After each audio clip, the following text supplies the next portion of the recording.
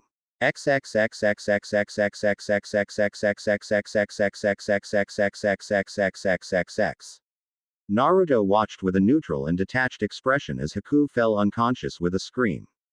His mirrors, once their creator could maintain them no longer, followed soon after. Kiba, who was panting heavily, looked from him to the fake hunter Nin in disbelief. He didn't understand how that was freaking possible. One moment he and Sasuke were trying their damn hardest to find a way to survive that ice mirror jutsu, then Naruto comes out of nowhere, states that he's in a bad mood, makes eye contact with Zabuza's accomplice, and that same Nin who was wiping the floor with him and Sasuke screams before falling unconscious on the ground. Just like that. How the did he do that? Kiba was about to voice his thoughts when Akamaru started to whine. It seemed the pup had absolutely no intention to go near Naruto as long as he was in a bad mood. Following his partner's advice, as well as his own instincts, Kiba stayed silent. Naruto however must have felt his wonder, because he spoke up. You should respect Kurenai. Even if she isn't an expert with flashy jutsus you have no idea how lethal illusionary techniques can be. Kiba nodded and made a mental note to do absolutely anything Kurenai said without complaint. If he thinks that he had told her that he wasn't interested in genjutsu because it was useless compared to ninjutsu, he'll have to apologize profusely. Naruto gave him a last glance before turning and walking away to see the other fights. He saw his two teammates, Ino and Shikamaru, standing with Sakura beside Tazuna, probably to defend him from sneak attacks and wandering kunai or shuriken. All in all they were unscratched. Not far from them Kurenai was protecting the remaining three exhausted genin, Shino, Choji and Hinata, who had taken out the demon brothers. Naruto wondered if they knew that the genjutsu mistress had helped them casting random illusions on the two nuke nin, just like she was doing to Zabuza, Raiga, and even Haku, before the orange-haired boy took him out. Naruto felt his mood going up a bit at the thought that the Kunoichi was effectively taking part in all the fights without moving from her position. Let the other think she isn't a threat, he knew better than trusting the appearances. Really a pity that she was with Asuma, he liked a skilled woman. Al thought Kurenai was a bit too formal and composed for his tastes. Speaking of Asuma, he was kneeling near the railing of the bridge, where a deep gash had split the concrete. Probably a wind technique, if the trench knives with chakra-sensitive blades he was holding were anything to go by. It looked like his sensei's enemy had lost the ground under his feet and feel in the ocean beneath. Looking for his last comrade, Naruto found Kakashi about to give Zabuza the killing blow.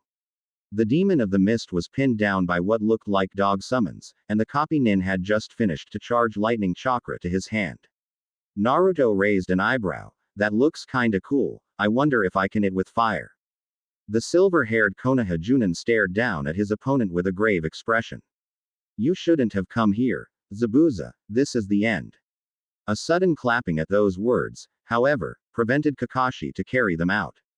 The fog that once covered the unfinished bridge was dissipating, and all the ninjas plus Tazuna could make out the figure of a short man in a business robe, as well as the numerous mercenaries behind him.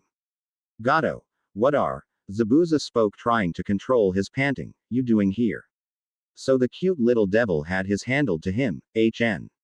How disappointing, but that's not a problem, you were going to die anyway.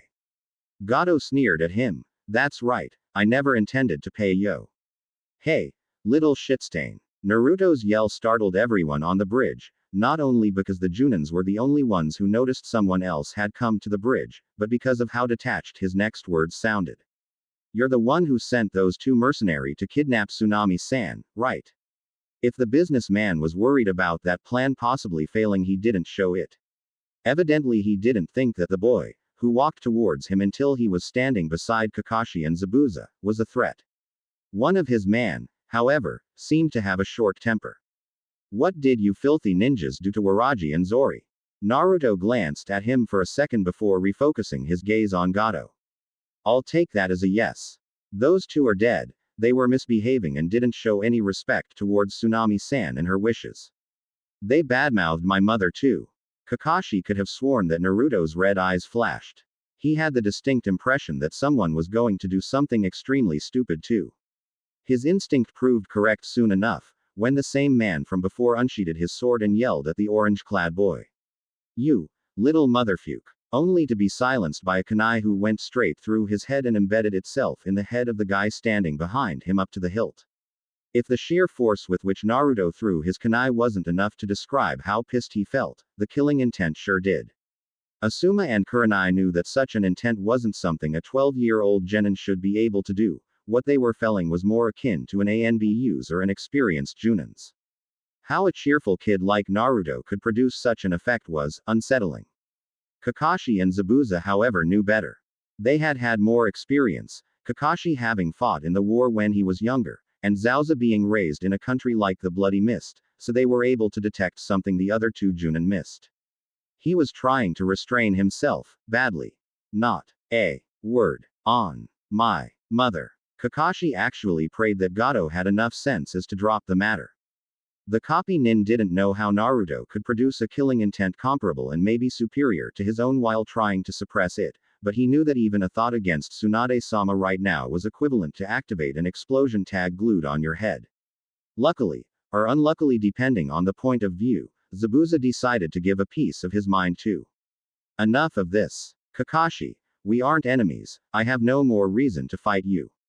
I have, however, to have a talk with my old employer. The Leaf Junin nodded and stood back for a second while the former member of the Seven Swordsmen began to tear apart Gato's men with his Zanbato. Soon after he began to help him covering his back killing the mercenaries with well-placed kunais and shurikens. Kurenai was standing with the Genins and Tazuna, who were looking with a half-worried, half-sick, half-hopeful expression at the slaughter in front of them. Asuma was still near the railing. He would have gone to help but he was exhausted and his reflexes and balance were still a bit off after Raiga's attacks. The Leaf Nin, however, stood up and walked up to Naruto, who was watching the gruesome show with a neutral face, although, if one were to look closely, they'd notice that his bad mood seemed to get better. When Zabuza reached Gato and cut his head neatly in particular, Naruto gave a brief grin. The mercenaries weren't happy with their meal tickets, death, but the timely arrival of the people of Wave was enough to scare them away. Zabuza himself seemed worried. Raiga was nowhere to be seen, the demon brothers laid dead on the bridge, Haku was on the ground either dead or unconscious, and he was wounded, tired, and needed medical attention. If they attacked him now he wouldn't be able to get away. His thoughts were interrupted when the orange eyesore of a genin who arrived not too long ago made him sat down and started treating his wounds. He idly remembered Haku saying he had a suspicion about this particular boy being trained as medic nin. And speaking of his young student. Say boy, how's Haku? He had a pretty big shock, but I don't think to have damaged his mind too badly. He'll be fine, just like you. By the way, thanks for killing Gato, you helped Wave and freed the world of a little worm with a mouth bigger than his brain. HMPH, I simply made my own interests, bastard wasn't going to pay me. Naruto didn't answer to that. He finished bandaging Zabuza's arm, then moved back to his teammates and sensei. The demon of the mist, under the watchful gaze of Kakashi, shrugged and followed the Konoha ninjas back to the village, his eyes fixed on Haku's unconscious body. Haku abruptly sat up, his hand searching for one of his needles. His heart was beating fast, the thrill of battle coursing through his body, screaming at him to aim, throw, dodge, jump. Except that he wasn't in a fight. Trying to slow down his breathing, he looked around. The room he was in had white walls and scarce furniture, only a cupboard and a chest of drawers. He had been resting in a futon at the side of which, on the wooden floor, was a basin with water and a sponge. Looking down, he saw a white cloth in his lap that probably fell from his forehead when he sat up. Haku didn't recognize the place, even if he somehow could tell that this wasn't one of Gato's hideout. The dark-haired nin closed his eyes and rested his head on his knees, trying to search through his memories for what had happened. He remembered he was fighting the two Konoha genins at the bridge, when the orange-clad boy he had met in the forest showed up. Then, nothing. He must have been knocked out. But what happened after that? Was he captured? Then why weren't there any guards? Where was Zabuza? What? Haku took a deep breath and tried to calm down. Panicking wouldn't have accomplished anything. He concentrated his senses to feel other chakra signatures nearby. There were about 10, no 9 signatures that could easily match those of genins or weak shunin. And 4 others that definitely belonged to jonins. The numbers almost matched the Konoha nins, but there was one more jonin than expected. The ice user focused on those 4 signatures, when his heart skipped a bit. He knew one of them. It was Zabuza-sama, there was no mistaking it. And he was fine too. But why were they together with the Leaf Shinobi? Haku tried once again to search through his memories, but as soon as the boy he met in the forest joined the fight, his memories ended abruptly. Was he defeated by the combined efforts of the 3 genin? Ice boy, you're awake. Haku was startled by the yell coming from the doorstep, and turning he saw Naruto looking at him smiling happily. At least he thought he was looking at him. He couldn't really tell with those dark goggles, and what made him think that calling him Ice Boy was funny. Naruto-kun, I'd prefer you not calling me that. The adopted Senju tilted his head before releasing a sigh and sitting down in front of the other boy. He smiled at him while taking a glass and 2 bottles out of. Haku had no idea, but one bottle was filled with water, while the other one had what looked like some kind of syrup. Haku, you need to face reality. I know it may be hard, and that you don't want to hear this, but you are a boy. I can't in good conscience call you Ice Girl. Besides, I need to be honest and find a boy who'll accept you for you.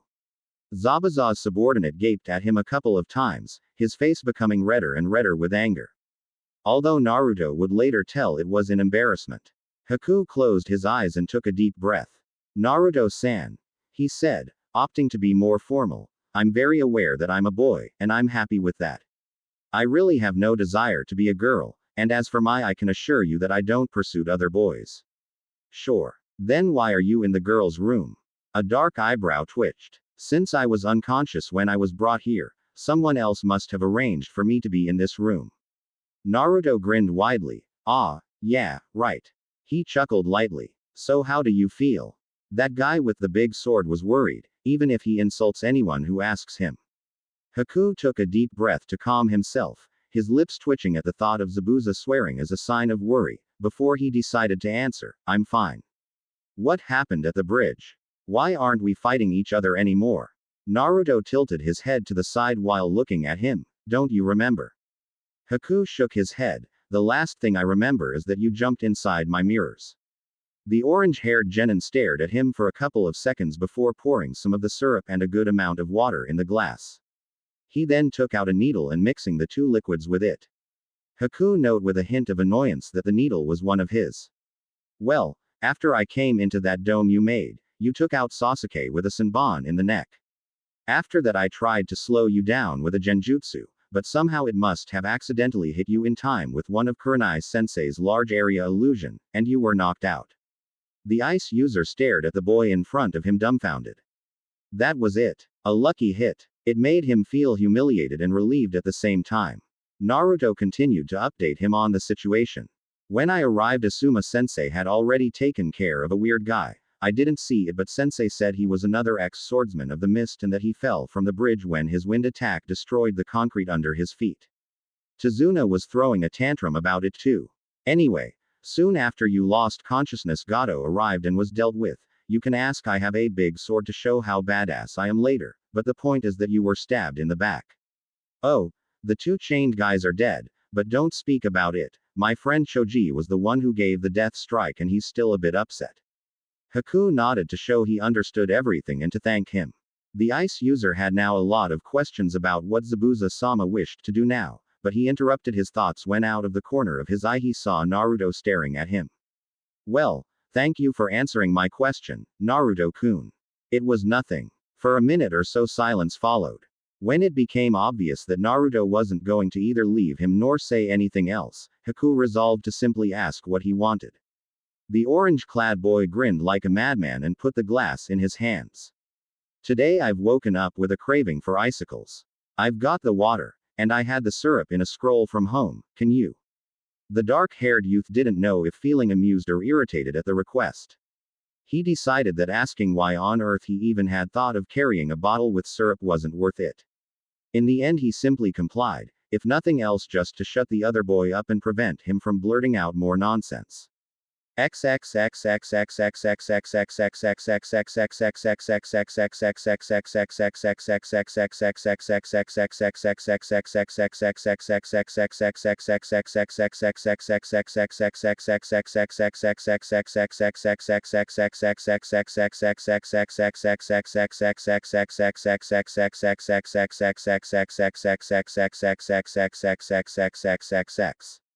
Naruto closed the door behind him, sucking his icicle.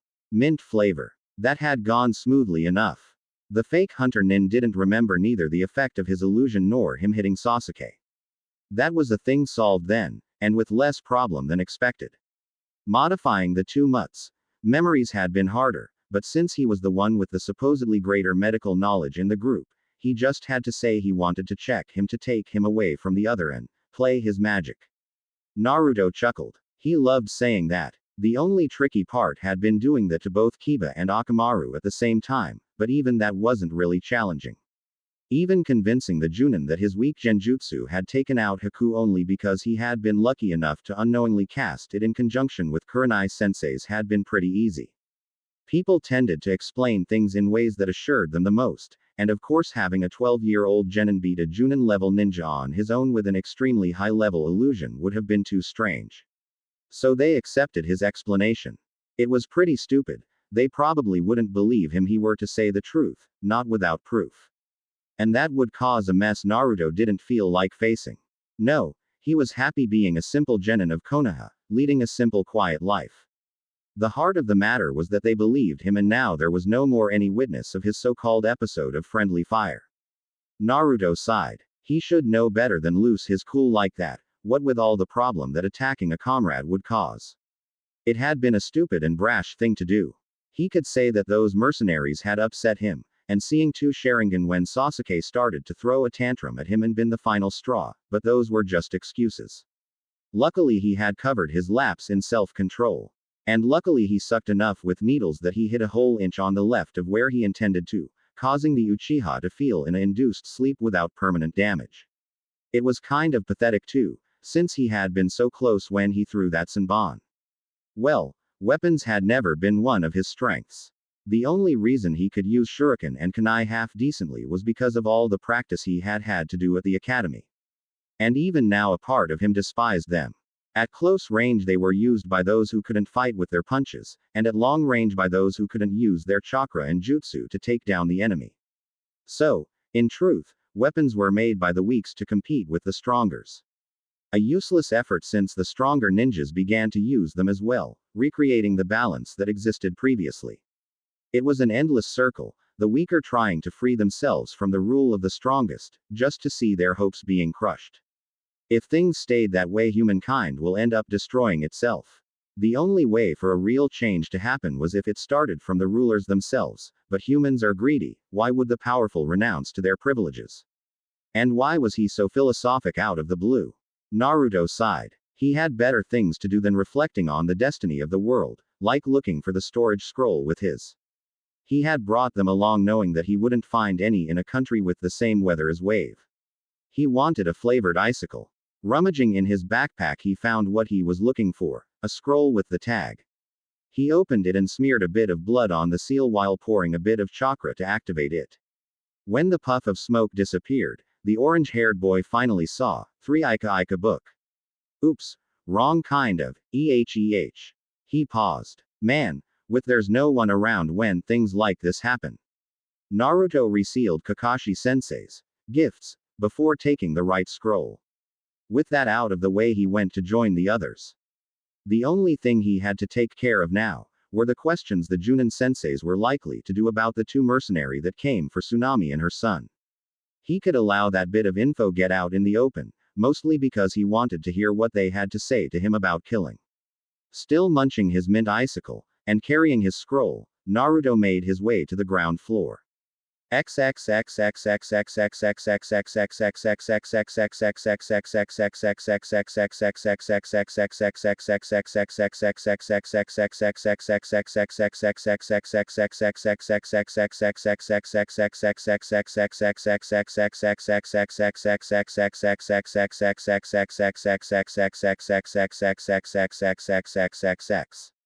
Asuma was nervous. It had nothing to do with the previous day fight with Raiga, one of the 7 swordsmen of the mist, who he basically threw over the bridge not really knowing if that man would survive or not. Nor had it anything with the Nuke Nin's backpack that, only as the man fell on the waters, Asuma realized was a boy. It had nothing to do with the other swordsman, Zabuza, who was currently with them at Tazuna's house, and would stay until his apprentice recovered. It had something to do with the spots of burnt grass just outside said house that, together with Tsunami's tale, had led him and his colleagues to the conclusion that Naruto, his student, had killed 2 men. As his sensei, he'll have to talk with him about his first kills. But the real reason was that at the end of the day, Asuma was just a man who hadn't had a chance to smoke in a month and now was feeling the effects of that loss. The fact that Kakashi snickered every now and then at his misfortune and that Kurenai had a slightly smug look didn't help. Although he found that that smile kind of suited her. And she was much more kinder than usual, especially when the others weren't around. That didn't mean he'd like nothing more than strangle that lazy smart ass of Naruto for taking his smoke. And he'd probably would have done it if not for the fact that Tsunade's less than understanding nature and violent disposition was legendary, especially towards those who attacked her family. His father, who had been the Sanin sensei, had once told him about the medic's retaliation to the poor souls who killed her brother and her lover before she left the village. Asuma had had trouble sleeping for weeks, and he was a newly nominated Chunin at the time. The bearded Junin was shaken out of his thoughts when his evil smoke stealer student joined them all in the admittedly crowded living room. It seemed that his first kill didn't affect him at all, but that wasn't necessarily a good thing. Of course, it could be that he had had a really good preparation, but doing the real thing should have elicited some kind of reaction. It wasn't good to suppress whatever he was feeling right now. Naruto, come with me. Asuma gestured to follow him outside. The orange-haired boy shrugged, created 4-cage bunshin, and went after his team leader. They walked a bit further from the house, Asuma deliberately leading his young charge to the very same place where he killed the 2 mercenaries, marked by 2 spaces of burnt grass. When the genin's only reaction was to arch an eyebrow and tilt his head, Asuma sighed. Damn, he wanted to smoke.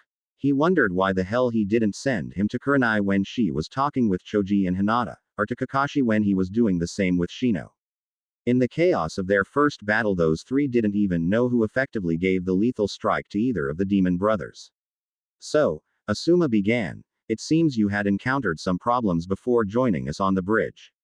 Naruto shrugged. Couple of mercs. Displayed unhealthy intentions towards Tsunami-san. Made a very unhealthy comment about mom. Unhealthy. Asuma was paying close attention at his student's body language. He seemed a bit too detached for his liking, like some older ninja became sometimes. But if he looked closer, he could still see a carefully hidden and suppressed emotion, anger. Well, better than nothing at all. They died because of those, so I'd say they were pretty unhealthy. The 3rd Hokage's son had an idea of what he was talking about, having already heard the story from Tsunami's point of view. What he didn't know was what Kaden Jutsu Naruto used, and the boy's mental state after the whole ordeal. And while he didn't need to worry about the former having decided to put his team training on hold until the end of the mission, the latter needed to be dealt with as soon as possible, hence their walk. Sensei. HN. How should I feel about those two? Naruto asked, gesturing toward the two burnt spots. Asuma scratched his chin, a nervous tick he was picking up from the lack of smoke. So that's it. He's still a bit shocked and doesn't know how to react to his actions, that's why he seemed so detached and indifferent to his first kills. He hasn't come to terms with what happened yet. Satisfied with his reasoning, Asuma nodded to himself before looking at his student and trying to help him with this issue. Well, the truth is that as ninja we'll be requested to do things that aren't always pleasant, Naruto. As much as I myself dislike killing, it is necessary. He paused, thinking of a way to make what he was trying to say easier for the genin. Think of it as a play of shogi. In order to protect the king you need to take out your opponent's pieces from the board, as well as to sacrifice some of your own when necessary. As a ninja you'll have to do the same, and although it pains me to say it, it's sure that you'll not only have to kill more, but one day you'll see your comrades dying too, if you don't precede them to the grave. But in order to protect the king, we can't back down, we have a duty, and we must fulfill it. The boy's eyes were glued to the dark-haired Junin for the entirety of the short speech. Just like shogi. Well, I'll think about it. If you ever have questions, doubts, or simply need to talk, come to me, okay? Asuma then ruffled his hair and went back in the house. Naruto watched his sensei going back to the house while placidly sucking his icicle. That talk seemed logic enough, and it did help him, although not in the way Asuma sensei thought. He turned towards the forest, the scent of the trees which surrounded Tsunami's residence mixing with the iodines won from the ocean that surrounded the whole island. It gave him a sense of peace and freedom that made him smile happily. A movement from one of the brushes caught his eyes. He waited patiently for a couple of seconds for the little furry fox cub to come out. The kid was looking at him curiously and with a bit of awe, although Naruto was probably the only one who could make out those expressions for what they were.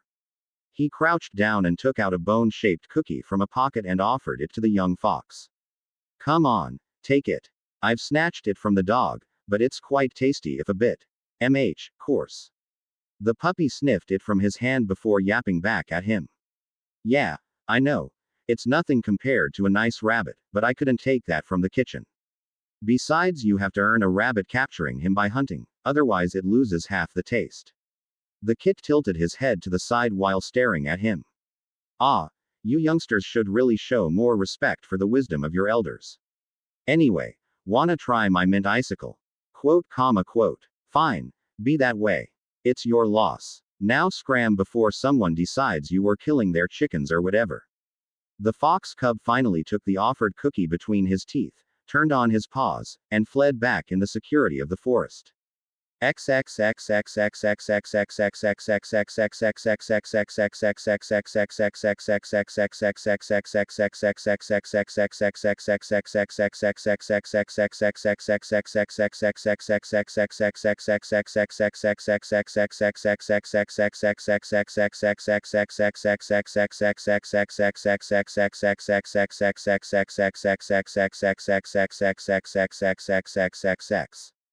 When Asuma entered the house he blinked in surprise.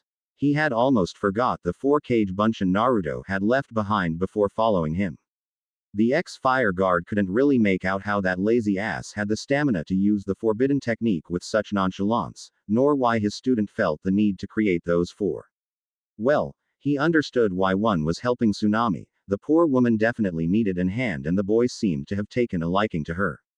The clone that was playing with Shikamaru while reading was almost expected, although it reminded the bearded man that he still needed to have Naruto take an IQ test. He could even close an eye to the copy that was squeezing in the kitchen.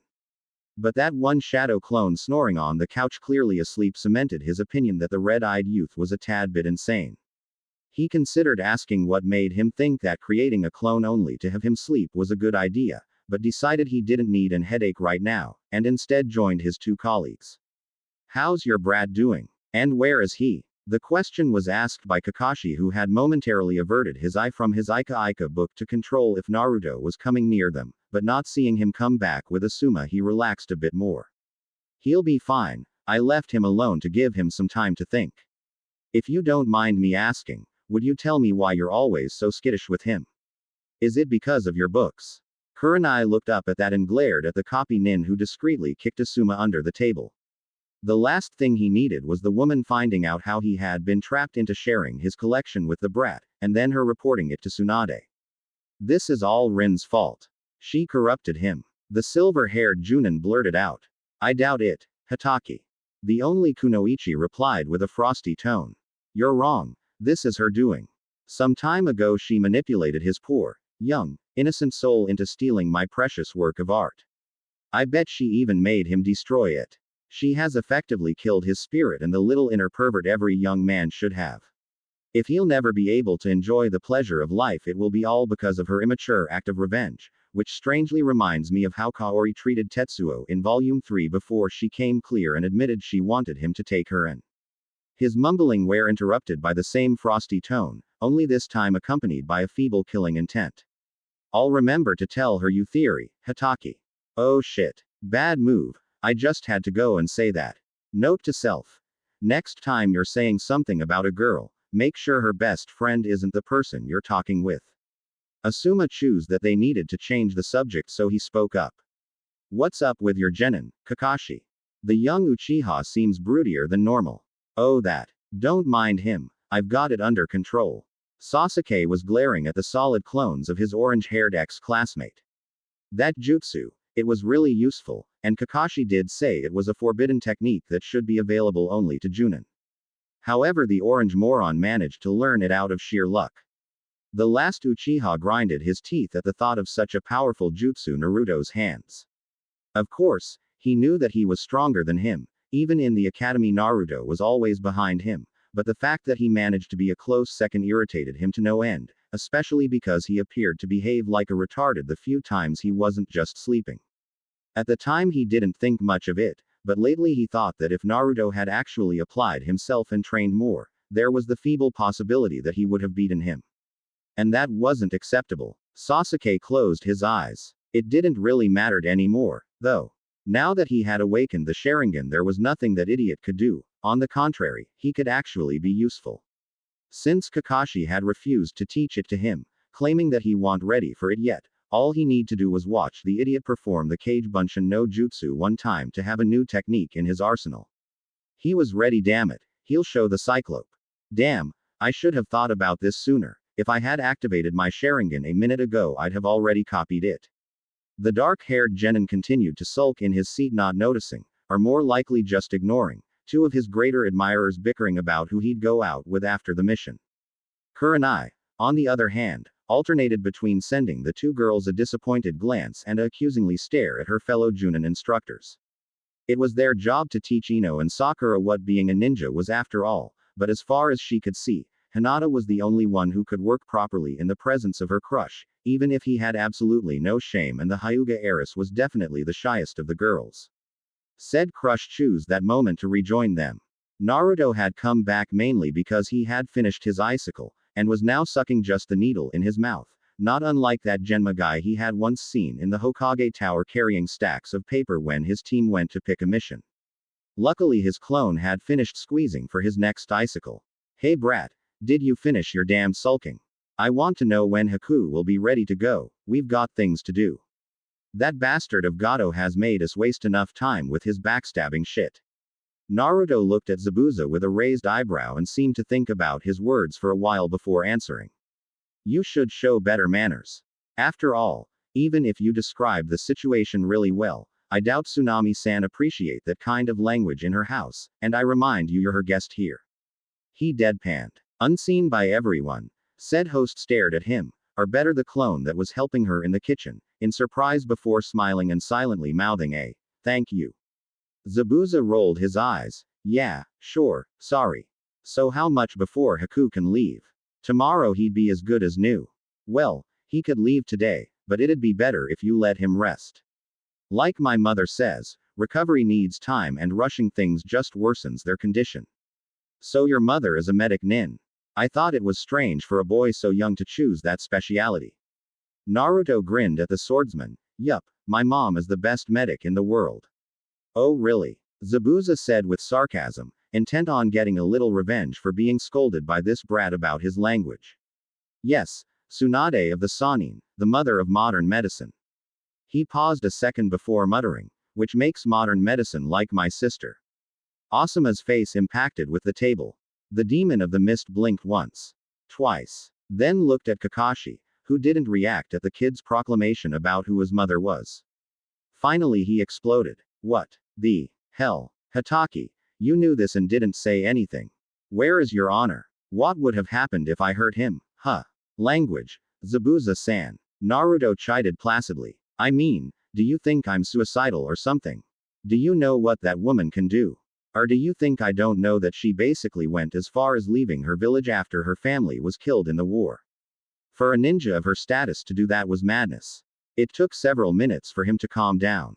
Since then he refrained himself from swearing any further, the fear he had displayed at the thought of having a pissed Tsunade hunting him down somewhat making him less hostile and more friendly, something that caused Haku to look at him in surprise and smile when he joined them soon after. As for the H-Uden user himself, he didn't know what was worse, the Inuzuka and the Uchiha boys glaring at him, or the orange-haired boy who was hanging from his neck and kept asking him to freeze icicle for him while making off comments about his preferences and his supposed desire to become a girl. I mean, you don't have to worry, I'm sure my mom could do the operation with minimal risks if you want. You wouldn't even need to rearrange your features cause they're already feminine enough. After 3 hours of that, Haku was seriously considering killing the boy or committing suicide, anything to be able to make it stop. Not even the feral brown-haired boy's remark had made Naruto stop. You know, Naruto, you hanging from a gay guy's neck like that makes me wonder about your own preferences. The young Senju had paused a moment to take his flavored icicle out of his mouth before answering, I just don't think it right to discriminate Haku-chan for his tendencies, besides I'm confident enough in my own straightness that I know hanging from his neck won't change it. And for your information, usually those who feel the need to yell their denial are the ones who hide something. 3 minutes later, when Kiba understood what Naruto was insinuating, Shikamaru had to take control his shadow to prevent him from attacking his teammate. The following morning Zabuza and Haku left. They had refused to join Konoha even after Kakashi offered them to, something that Sakura had been shocked about. Kakashi had to explain her that, while it was true that Zabuza was a nuke nin, he was a Kiri nuke nin, meaning he had betrayed Kurigakure, a village that not only wasn't allied to Konoha but had also displayed hostile behavior towards the Leaf. Most missing nin were capable ninja with no alliance. Green ninja usually didn't realize what that meant. Unless a nuke nin is from your village, he's a potential ally. Of course, you had to be wary of fake missing nin whose betrayal was orchestrated by their own village so that they could infiltrate and operate as spies. But in Zabuza's case, it was painfully obvious that wasn't the case, and not just because he refused. Since he didn't want to join though, they let him go. He wasn't their problem after all. If the mist wanted him, then it was its hunter nin duty, certainly not random Konoha ninjas. 2 days after that, the Hero's Bridge was finished and it was time for the 3 teams to go back. Tazuna thanked them all and assured the Junin about the commercial agreement his country now had with the Leaf. Inari reluctantly thanked them too, a bit embarrassed by how he had behaved at first. Tsunami, however, was taking more time as every time she said goodbye to one of them Naruto came back to hug her. Only after Asuma made an offhanded comment about telling Tsunade her son had found a new mother did he let go of her, and could they start their journey back.